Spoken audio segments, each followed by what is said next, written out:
And welcome once again to Late Night Parents. My name is Ted Hicks.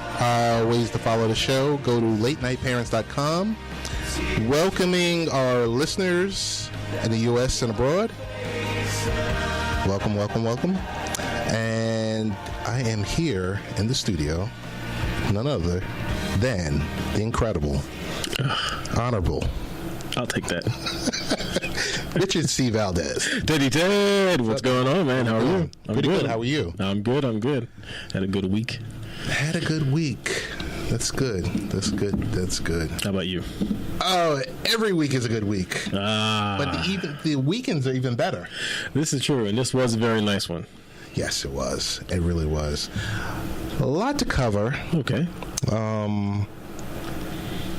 I guess I'll start first by, we have your number one person. Numero uno. I should turn the camera around. Partner in crime, Linda Valdez is in the studio. Good, just yell a hello. All right, there you go. You heard her. And the crowd went wild. Yes. It's good to have Linda here once again. It's been a while, Linda. Okay. Dr. Michelle is not in the building, but she is spreading the word near and far, and the tour goes to Princeton University. The book tour is everywhere. The book tour, the leadership, mentoring, yep. All the above. Reaching out to girls all around the world. And she's just spreading the word, and it's a good thing. It's a good thing. We're proud of you, Dr. Michelle. Yes, we are. And spoke with her before the show in pre-pro. In pre-pro. You know, I like to throw out the word pre-pro. Talking the trade. You're in behind the scenes now. We were doing pre-pro. Doing pre-pro, and just had a great discussion with her.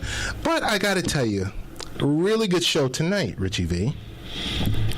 3 guests. Okay.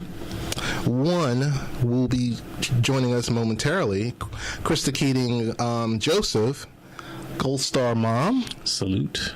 And author of the Big Hearted Charlie Runs the Mile.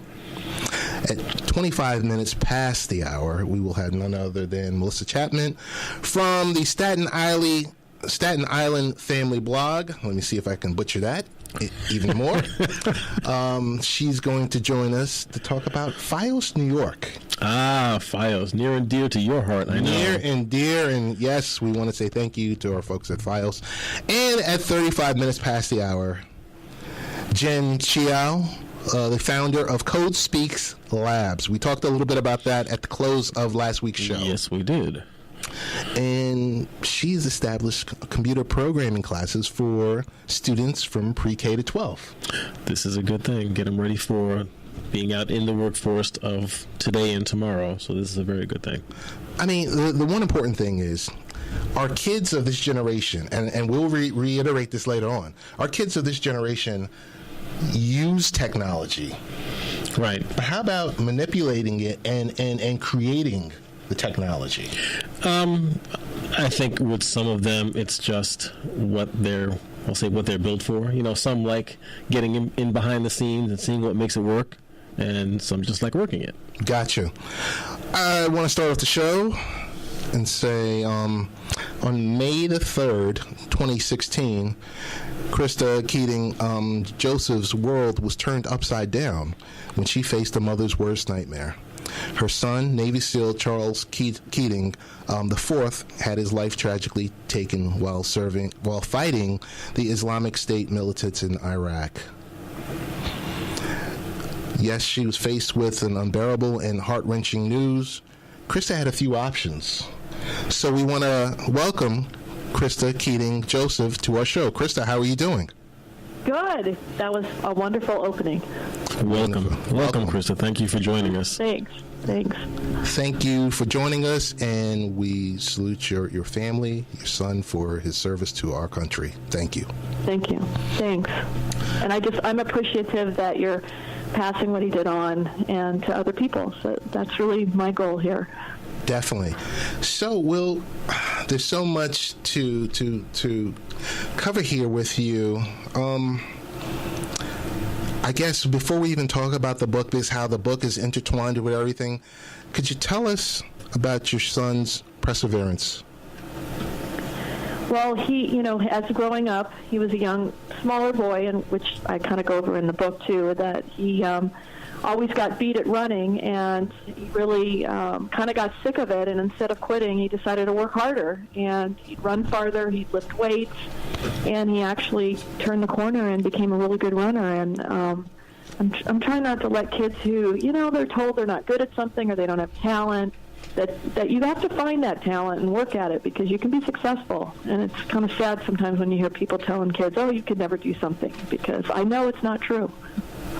No, that is very true. Now, your son, again, thank you for his service, was a Navy SEAL. So that alone, to dedicate yourself to that and to choose to take that path, shows a great deal of perseverance. Can you tell us a little bit about your son's time in the service? Sure. Well, first of all, he wanted to be a SEAL at 7 or 8 years old. And I don't know if you know little boys, but you think, oh, yeah, right. Well, he really did. And he dropped out of Indiana University, which I wasn't happy about, but he went into the SEAL program, and he flew through it. I mean, he was really good at what he did. He was a good runner. He was liked to help others. He was a team person as well as a leader. And that's what showed. He was in Iraq 3 times. He was in Afghanistan. He enjoyed, talking to the kids in those villages. He liked being part of the team, and he felt he was doing the right thing, and he was. And I'm really proud of what he's done. And as you should be, and as we all are. So, was the book in progress before your son's passing, or did he know anything about this book? Okay. Yes, yeah. Well, it wasn't, I did this book, and my mother, who's his grandma, was an artist, so I said, Mom, draw some pages, and I want to do this book, because I was a track coach, and I had about 70 kids, and I would see this with all these kids, especially my son. So I wanted to tell a story about how instead of, when you get last, instead of quitting, you work harder and not just get the participation ribbon, but try to be good at something. And so that's what the book's about. And I wanted to publish it, and I actually tried, and nobody was interested, so I put it in a bucket, and I put it away. And it was, about Charlie. And the only fun thing was going through his things afterwards. I found the book, and I said, gosh, you would have always wanted me to publish this and spread the word for kids. And so my mom and I got together and finished the story of him becoming a SEAL, and that's all. We don't tell kids the ending, the real ending. Right. But if people want to talk about it, they can. But other than that, it's a great story for kids. Krista, question: how important is it for children to find their talents? Oh my gosh, it's your life. I mean, it will change your life.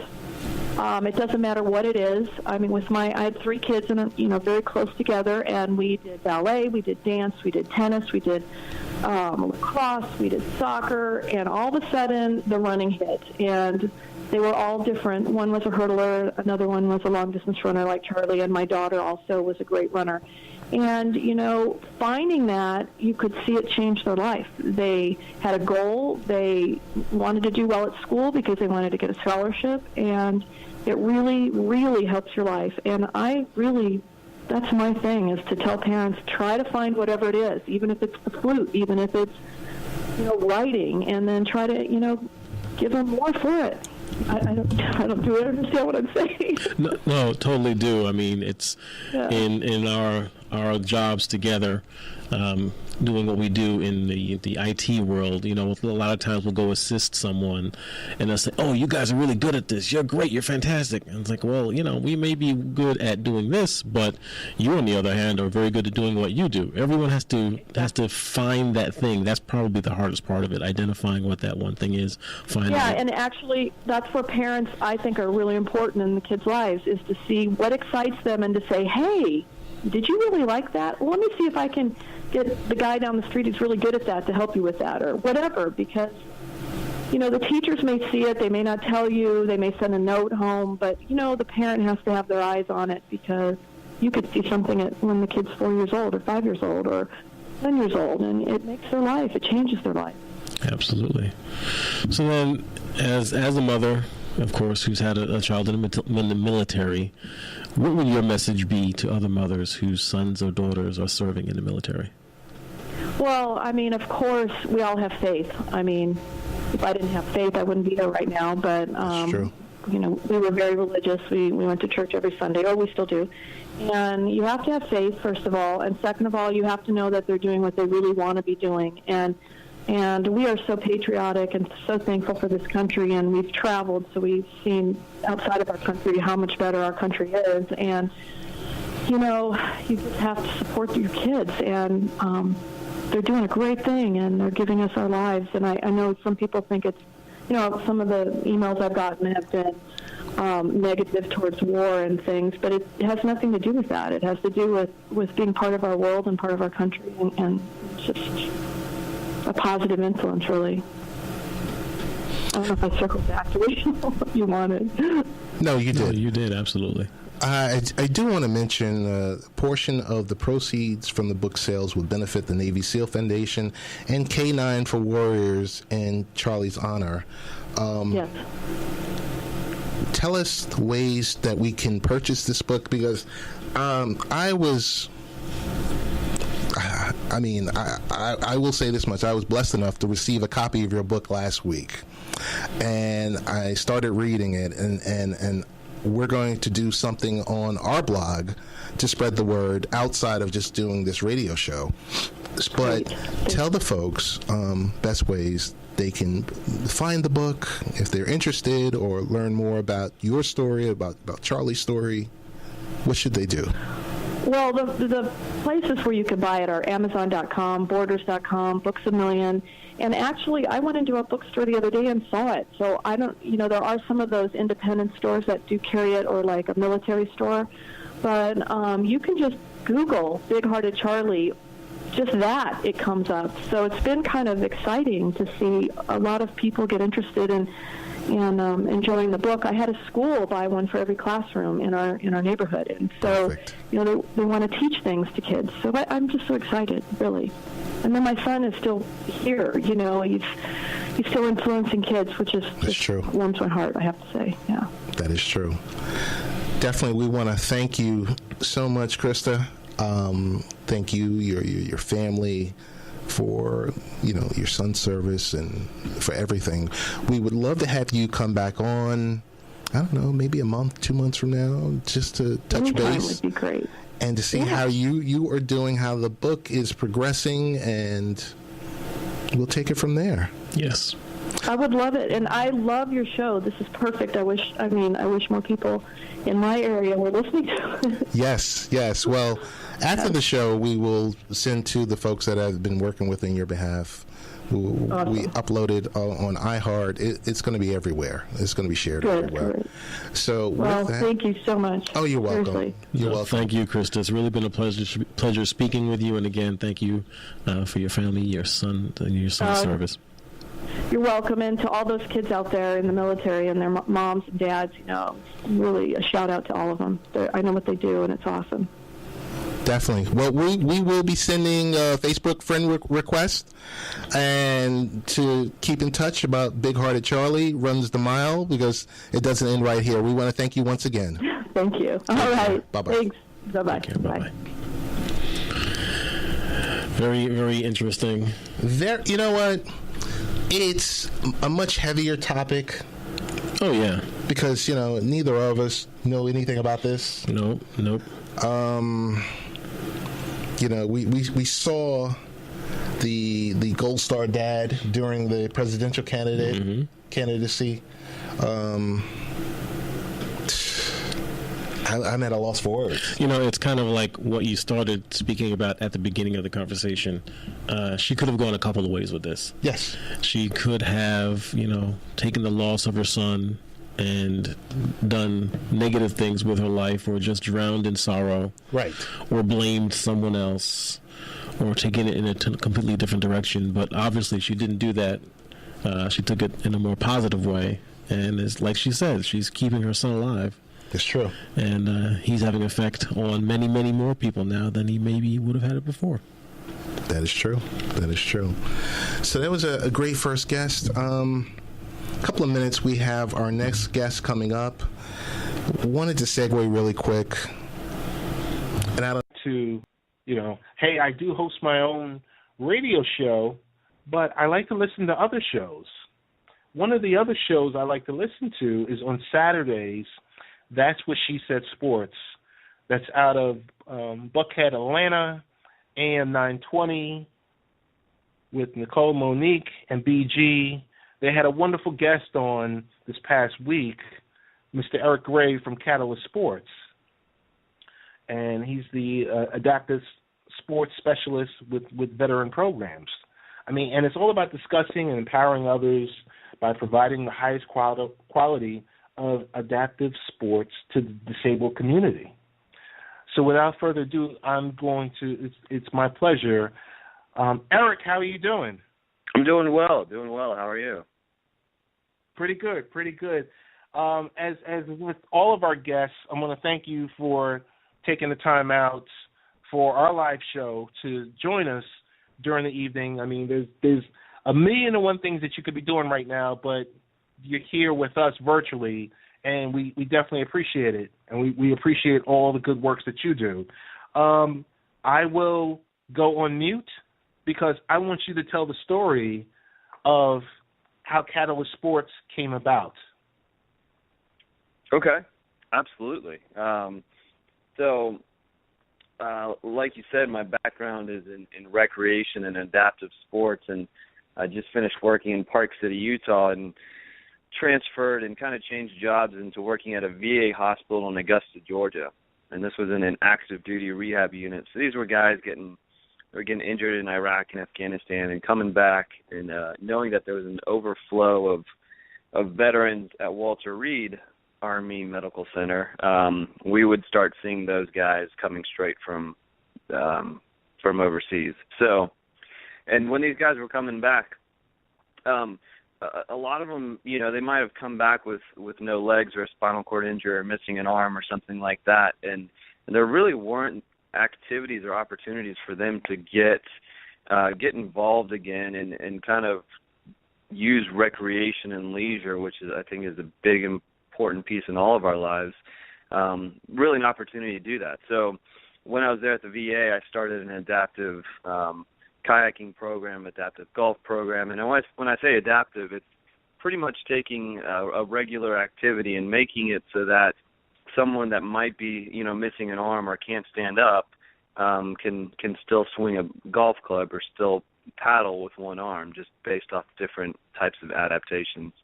So I did that for 5 years and just saw the impact that it made. And I thought, man, if I can do this in a small place like Augusta, Georgia, imagine what I could do in Atlanta. So I moved to Atlanta, started Catalyst Sports when we took 3 disabled veterans, amputees, and Andrew Sullins and Nate Watson and a couple other guys. We took them up the Grand Teton out in Jackson, Wyoming. So this 13,000-foot peak, and summited on 9/11 in 2012. And that was kind of our way of saying, this is who we are, this is what we do, and now we want to provide this opportunity to anyone else with any other type of disability. Eric, that is awesome. That is awesome.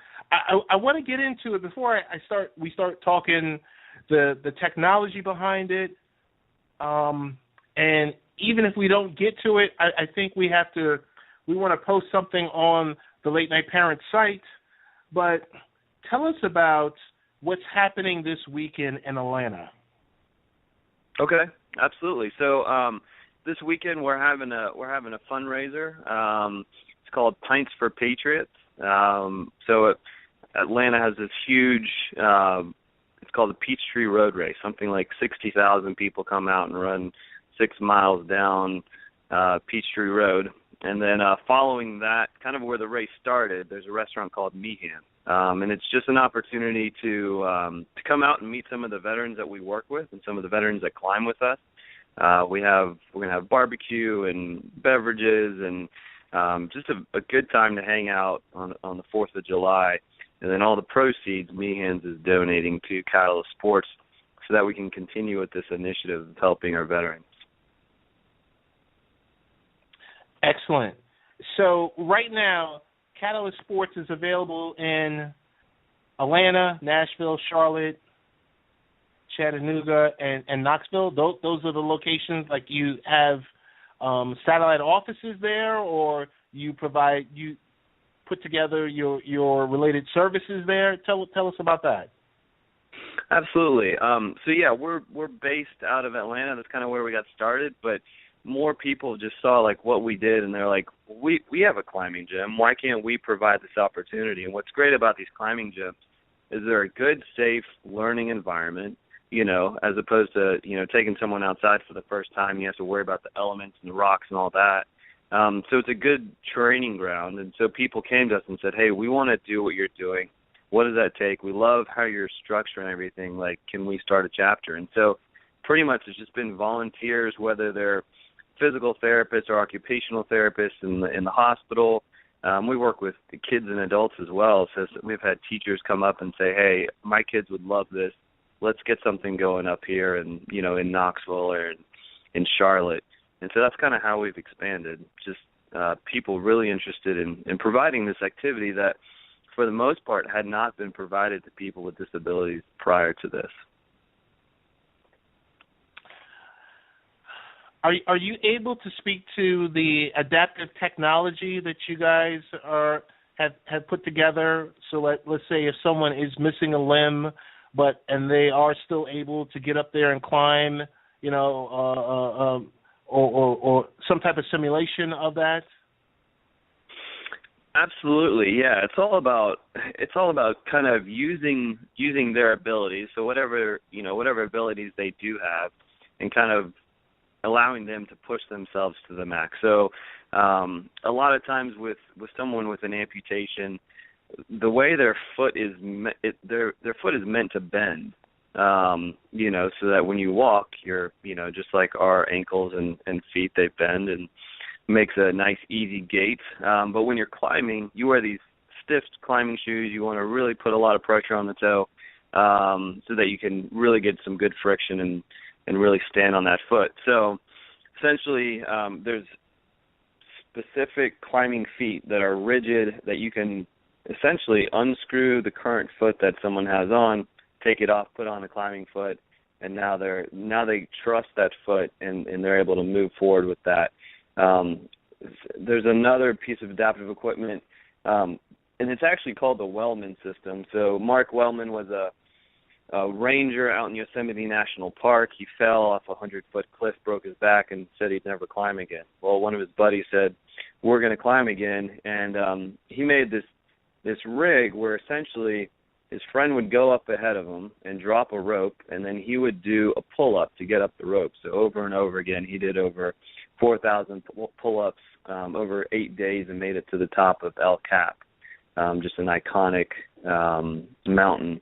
And so we've taken that, we've added some pulleys so that for those that aren't as buff as this guy that can pull his body weight up, 4,000 times, we can make it so you only pull up a fifth of your body weight.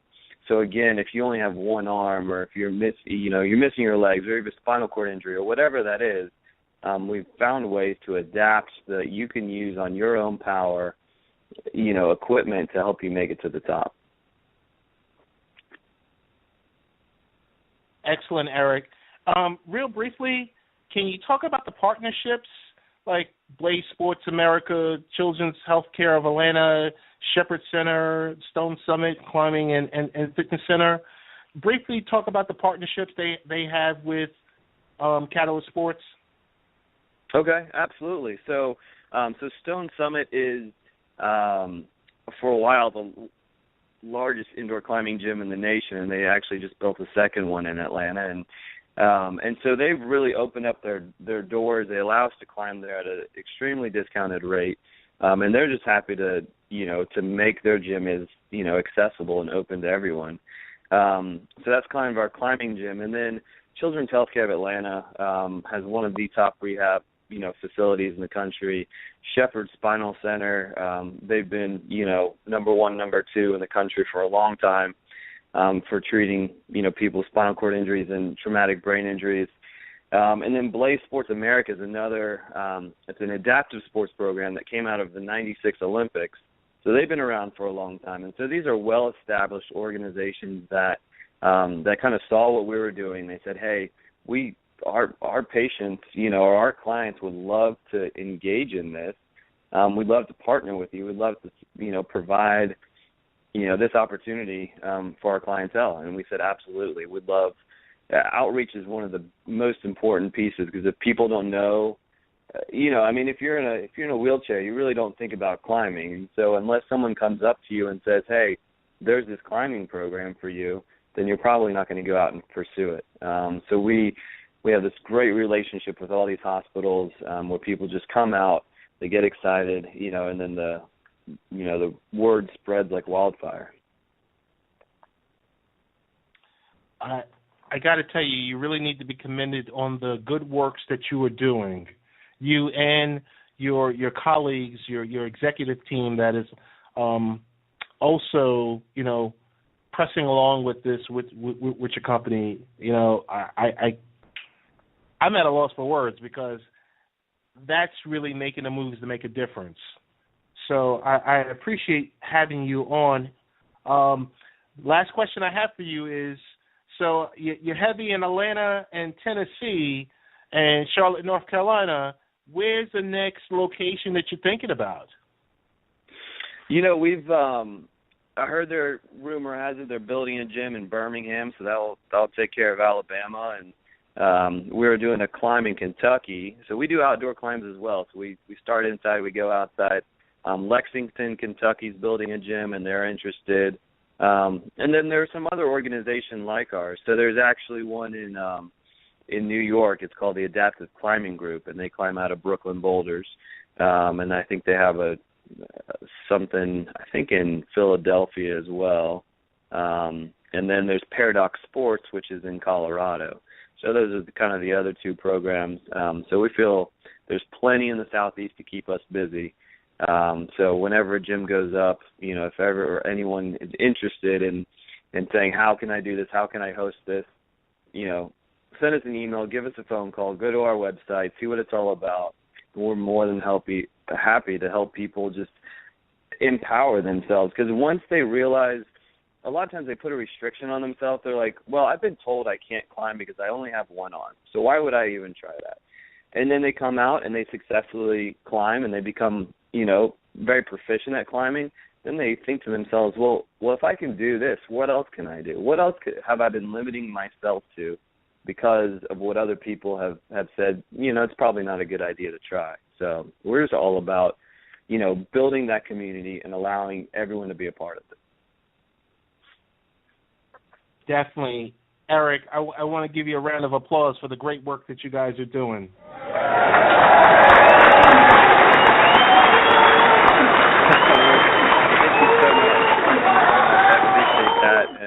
And thanks for letting me come on and kind of share, my passion and my vision for what we're doing in the community and talking a little bit about Pints for Patriots this July 4th. So thank you so much for this opportunity.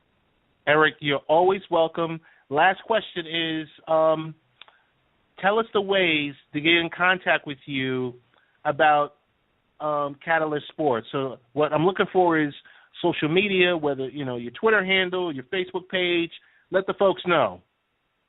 Absolutely. So it's Catalyst Sports, CATALYST Sports. So Facebook, / Catalyst Sports, Twitter, Catalyst Sports, and then our website is Team Catalyst.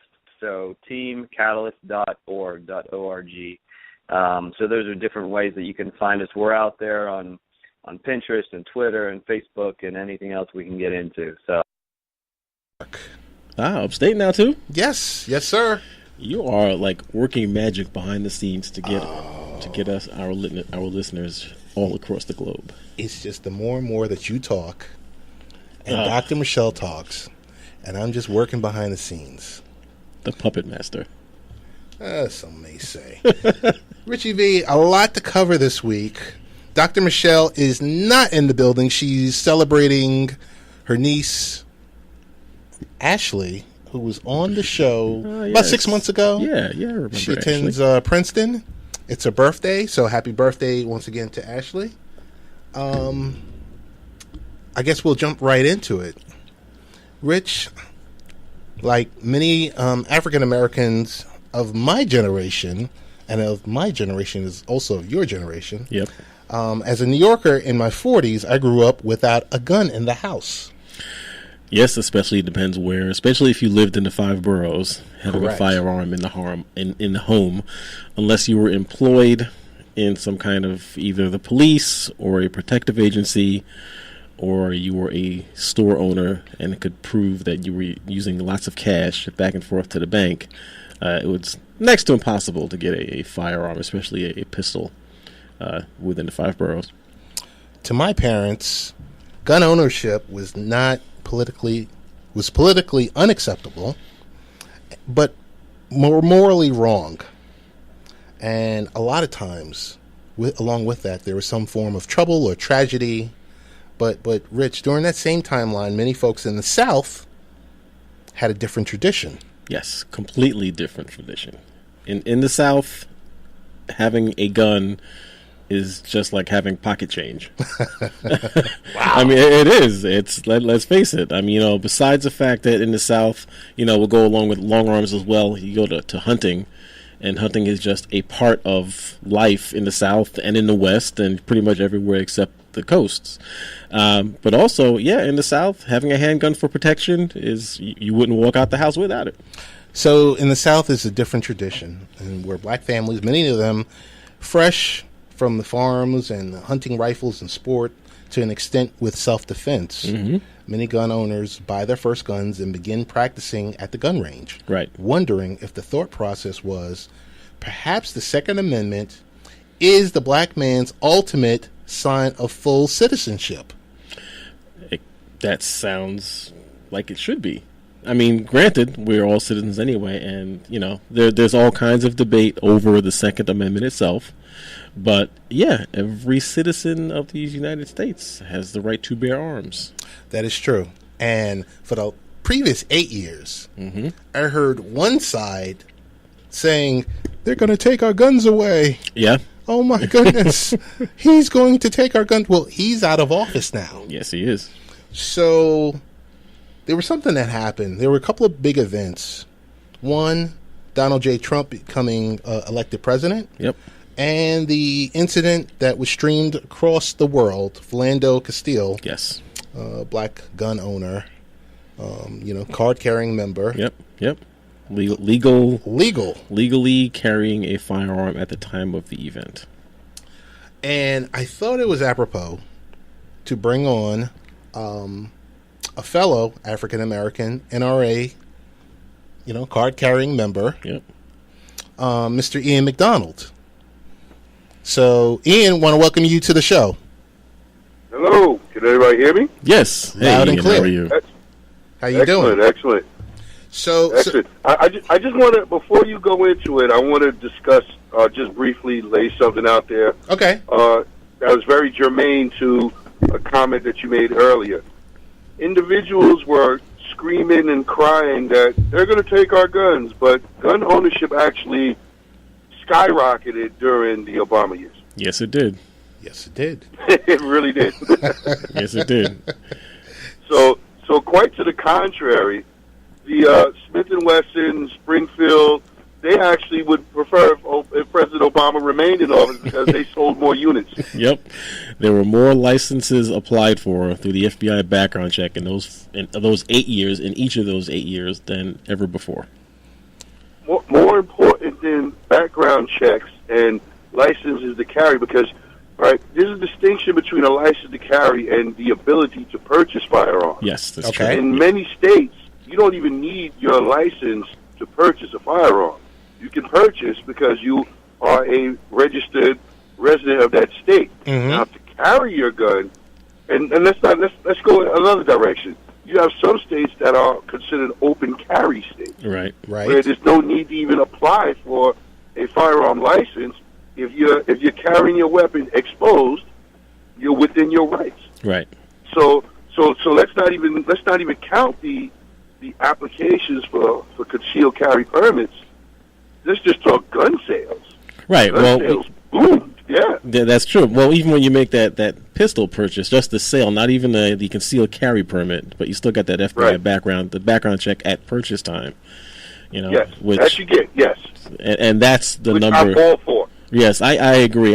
By the way, I am also a card-carrying NRA member myself. And so I fully understand, the point you're making and those issues. Because, it's true. That sales went up, people were scared, they bought more guns. But so, as an African-American, for some black gun owners, it's a tough question. And that question being, can African Americans be reasonably expect to be covered by the Second Amendment in a country where, let's face it, there's still plenty of racist rhetoric, racist attitudes, racist actions? What do you think? Can we feel that we can honestly be covered and protected and be able to exercise our rights under the Second Amendment? Okay, well, the ability to do something and the right to do something are two different things. Completely. As a United States citizen, you have the right to bear arms. You have the right, according to your state, city, local jurisdiction, you have the right to every right that's available to any other person. Now, the ability to utilize that right or the ability to exercise that right is all in the hands of the law enforcement of that particular area. Right. That's where it gets kind of sticky. And there are several videos online where this is very clearly evident. Where one in particular, there was a white gentleman, and he said, "I'm going to walk down the street with the AR-15 in the sling on my back." He walks.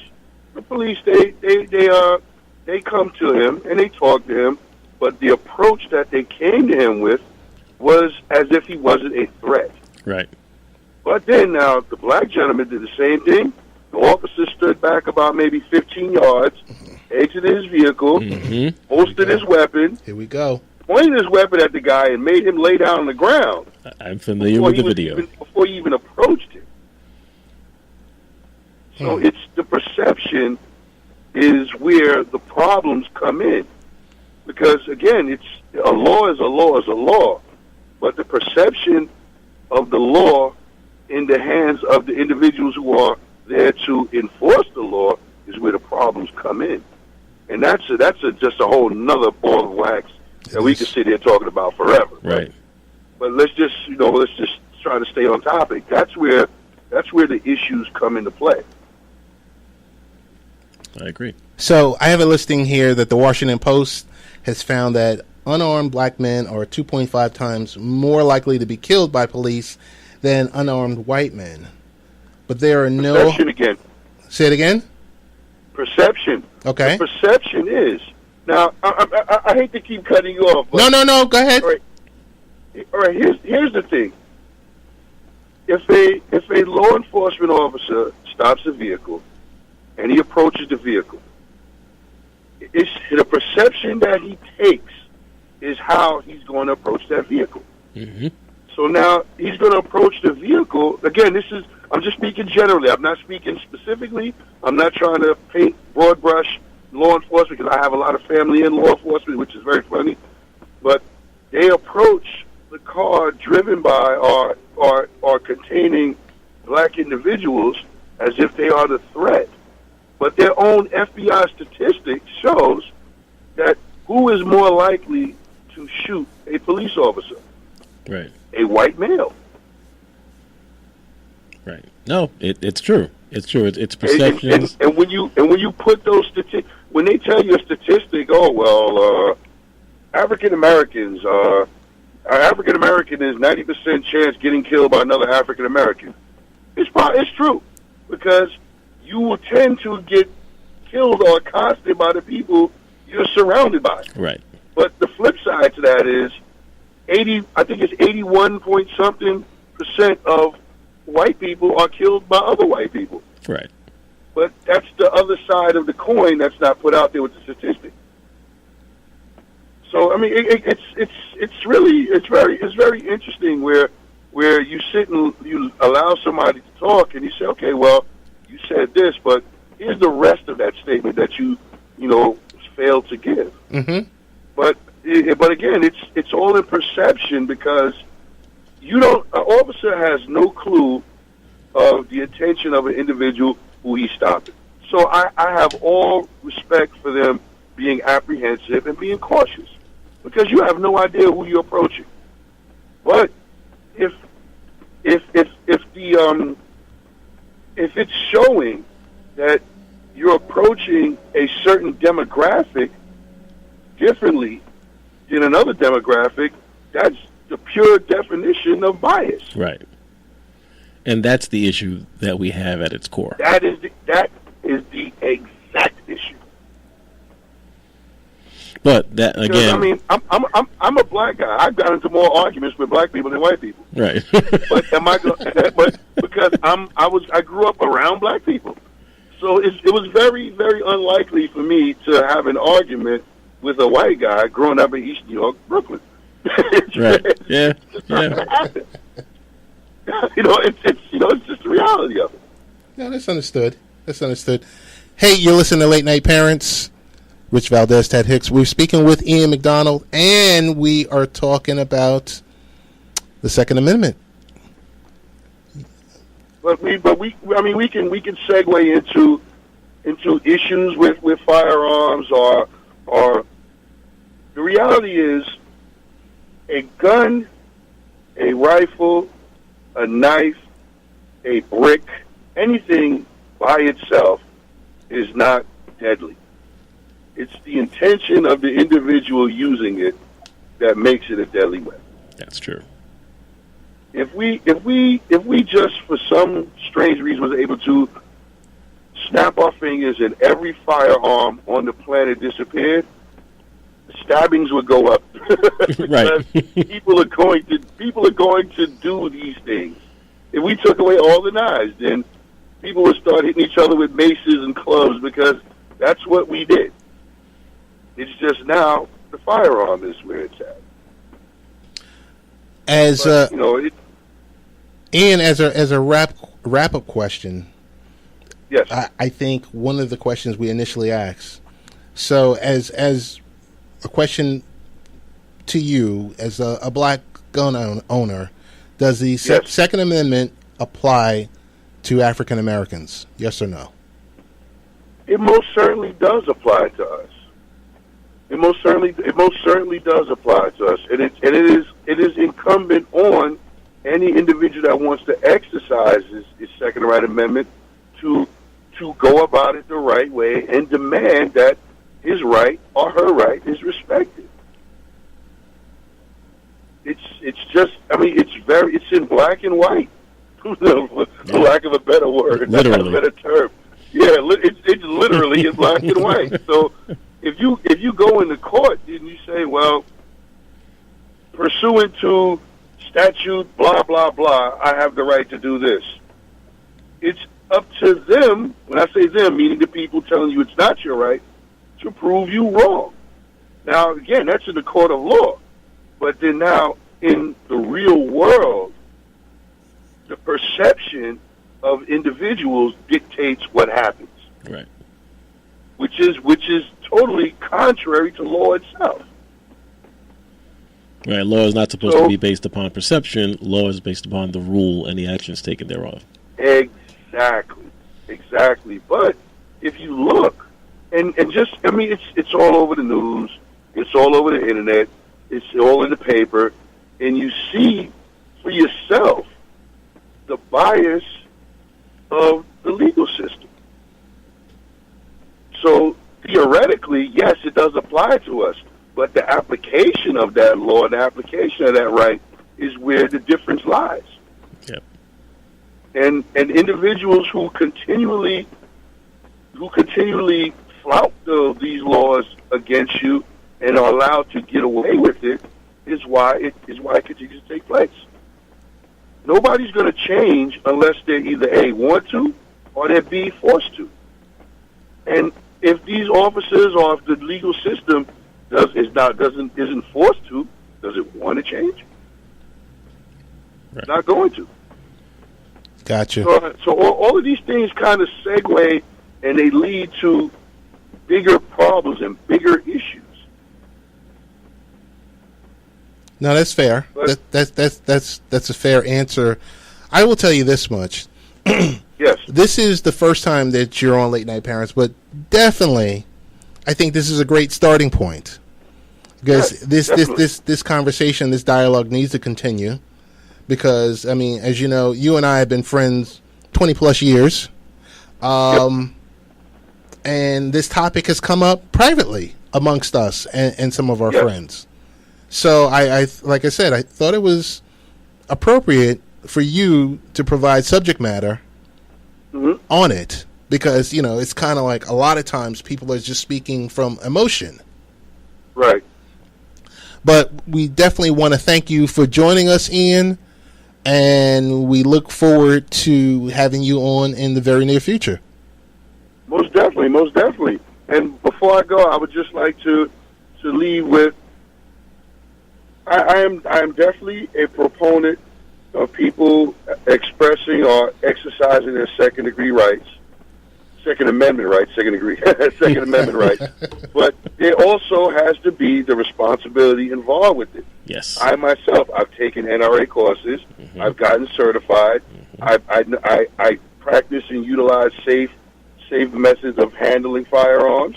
Anybody around me, I make sure they're doing it, or I'm like, you can't handle this firearm around me. Right. Because along with a right comes a responsibility. And the responsibility to maintain your firearms within the laws that are prescribed to it. And if you do that, then I'm all for every and anybody who is legally able to obtain firearms. If you're on a no-fly list, no, you shouldn't have one. If you have mental issues, no, you should not have one. It's that simple. If you're a career criminal, you shouldn't have one. Right. So gun laws really should be about common sense. You hate to use that word. As opposed to furthering an agenda. Yeah, you hate to have to use that common sense word. It's about furthering an agenda now. Gotcha. Yep. Ian, we want to thank you once again. Thank you. I appreciate coming on. All right. It's been a pleasure, Ian. It's always a pleasure, Mr. Hicks. Take care, brother. All right. You have a great day. Take care. Bye-bye. So that was Ian MacDonald talking about, I mean, it's a pretty heavy discussion. Oh, it's a serious discussion because it affects, and it has such different attitudes and outlooks depending on where you are in the country. That's true. And like I said, it's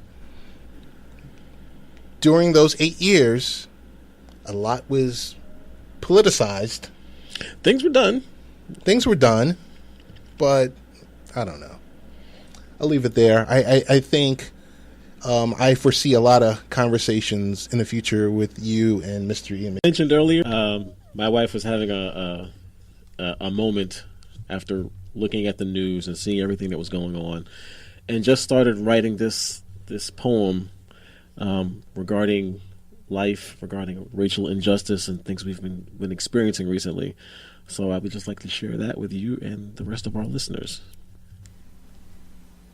I'm so tired by Linda Valdez. I'm so tired. I'm so tired of turning on my television or opening my social media pages and seeing the killing of another black man. I'm so tired of reading the posts of people disparaging the black community for their outrage and for the way they protest, whether silently taking a knee, marching, or downright civil disobedience. Civil disobedience is a huge part of American history. Many of the gains that we have been achieved happened in part because of civil disobedience. I'm so tired that on my social media feed there's nothing but silence when another unarmed or licensed to carry black man or even a child is killed. Just once, I was hoping that maybe someone would say, "How awful," would question what's going on, would offer sympathy to a family or a community. But none of that. I'm so tired. I'm so tired of their use of the word ignorant leveled towards protesters and those who have been killed. I'm so tired that they think they can tell black people in America how we should be responding to an outrage that hasn't manifested itself in their communities. I'm so tired that these educated people so freely espouse their opinions disguised as facts. I'm so tired that so many think it's okay to say what they want without regard to others, yet let the reverse happen and they lose their minds. I'm so tired of hearing folks say that violence is not American and not the way to get results, yet that's what this America was founded on. I'm so tired. I wish they would take their blinders and rose-colored glasses off and see the truth. I took my rose-colored glasses off a long time ago. And what I opened my eyes to is reality, an ugly but true reality in America.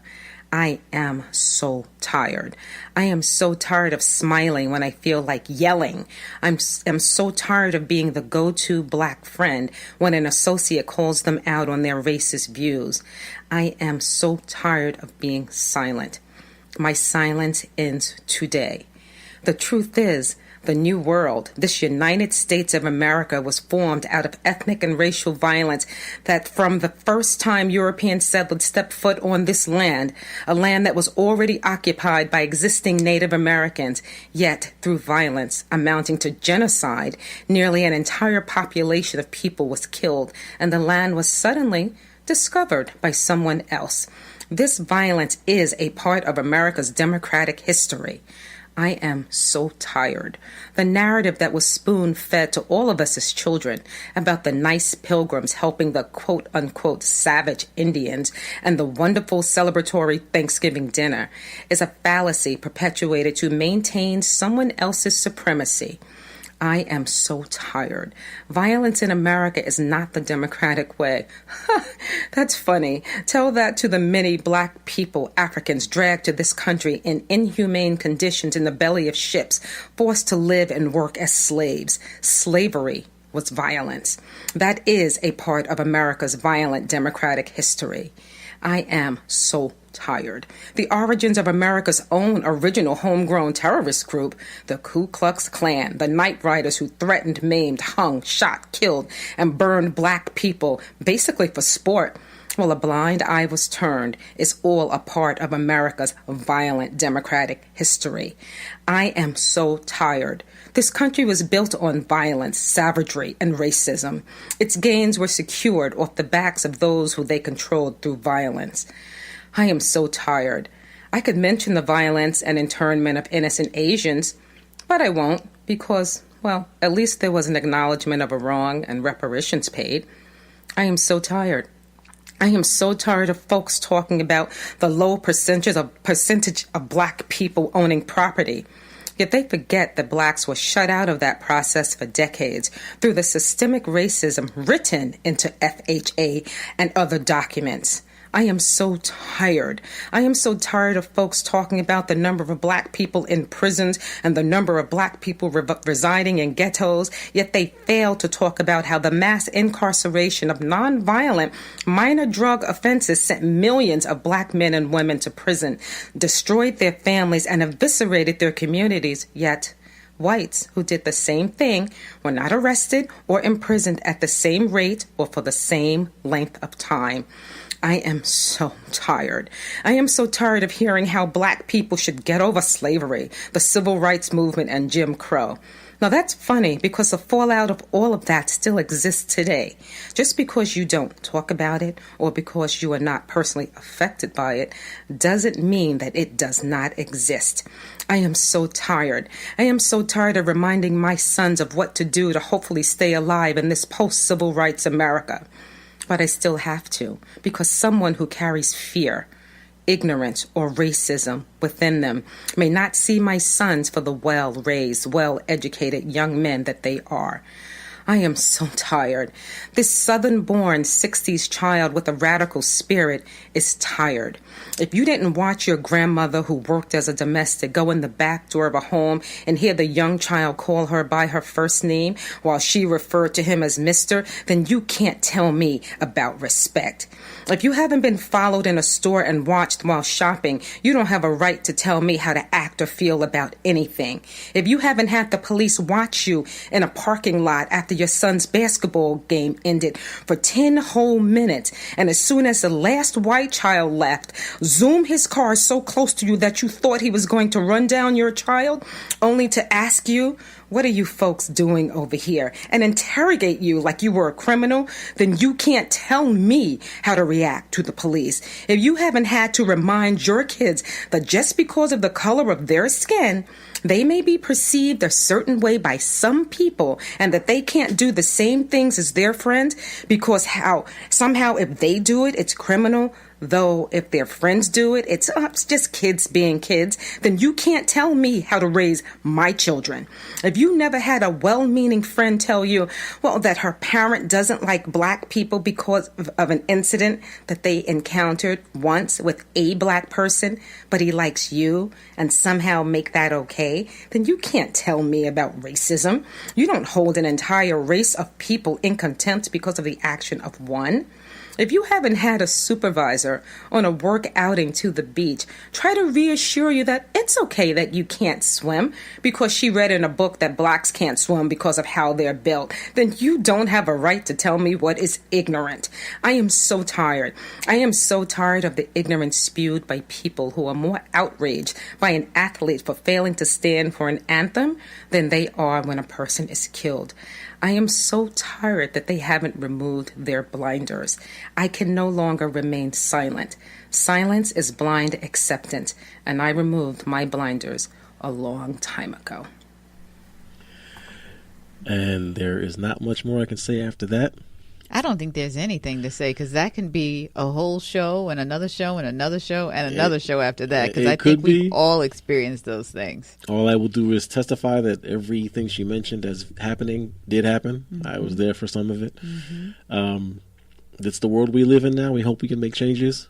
We hope that people stop looking at people because of color and see them just as humans. That's true. And that's all there is to it. So, Dr. Michelle,